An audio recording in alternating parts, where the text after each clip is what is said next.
La siguiente magnitud acústica que vamos a estudiar es el nivel de intensidad sonora. Conocida la intensidad de un sonido con el que estamos trabajando, vamos a calcular el nivel de intensidad haciendo esta cuenta.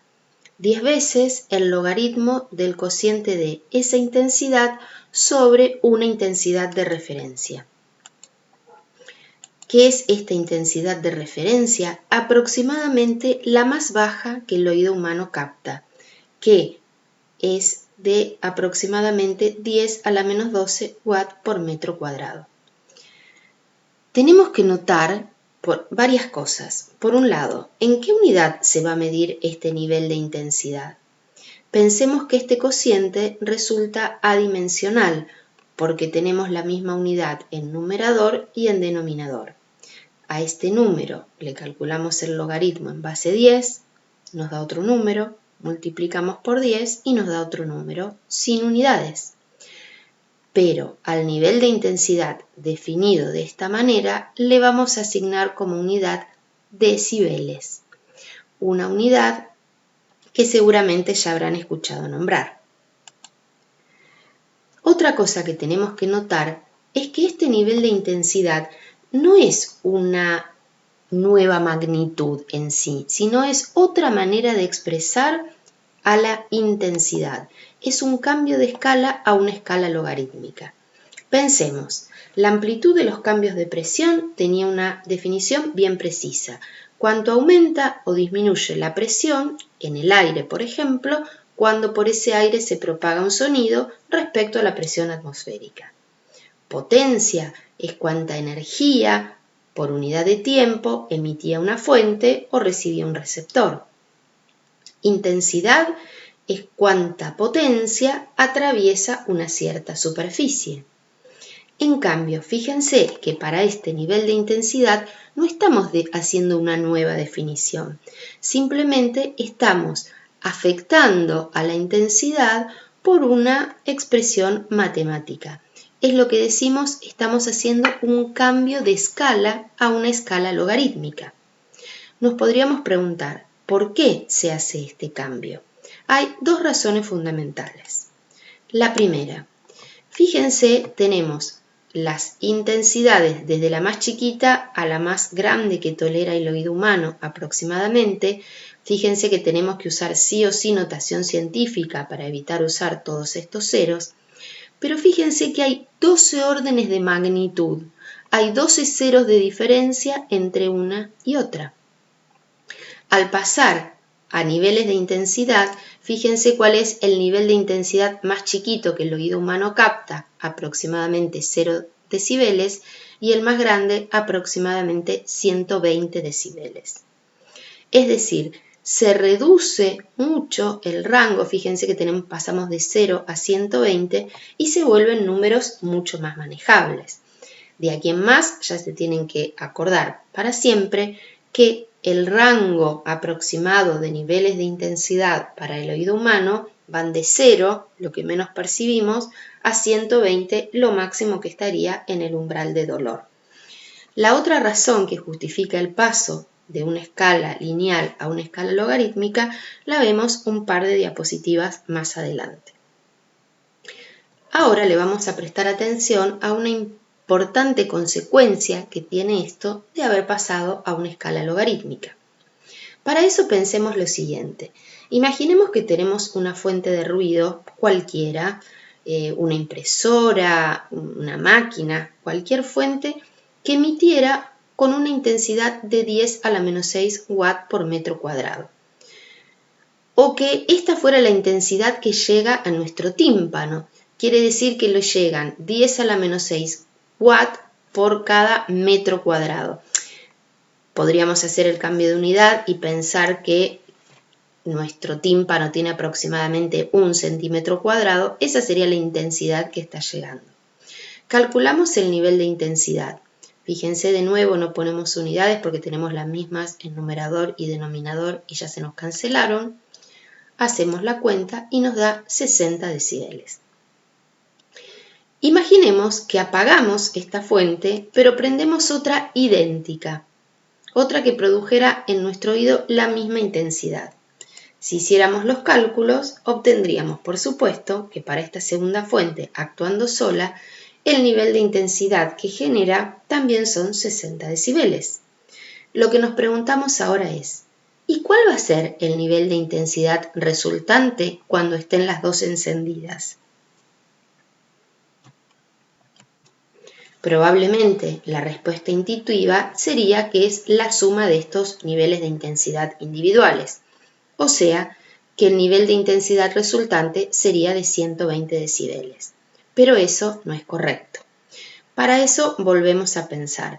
Intensidad era claramente cuánta potencia estaba llegando a nuestro oído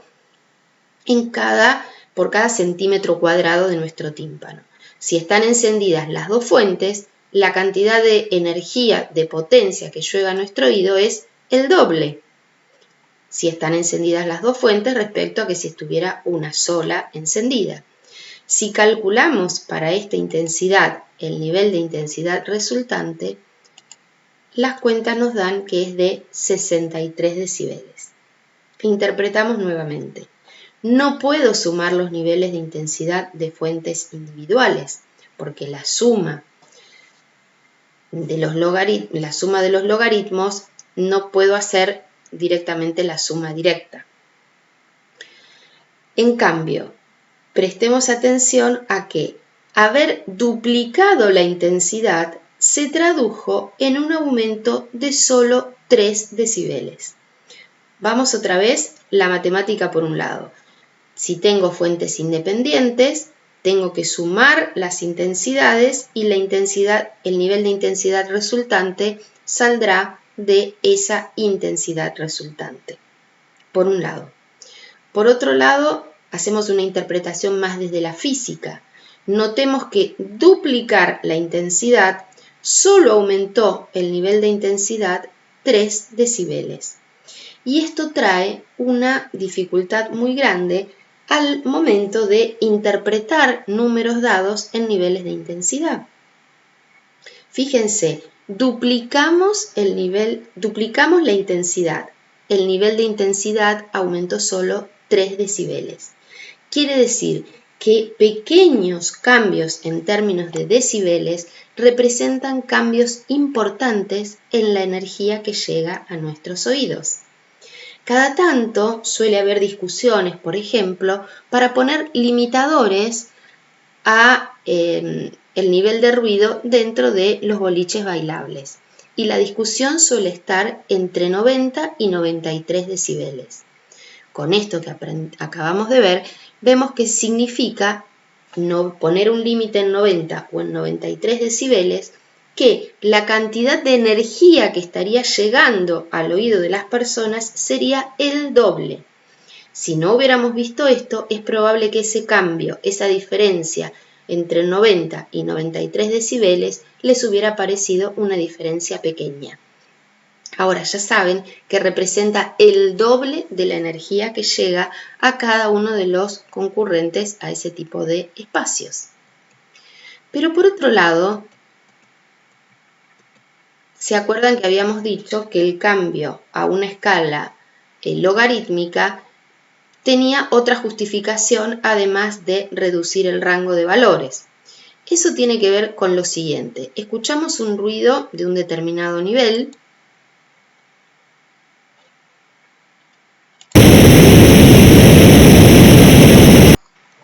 y otro, un nivel 3 decibeles por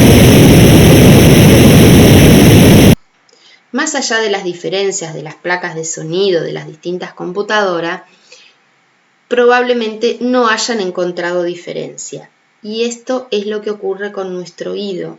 Nuestro oído también se le hace difícil captar decibeles en diferencias de 3 decibeles.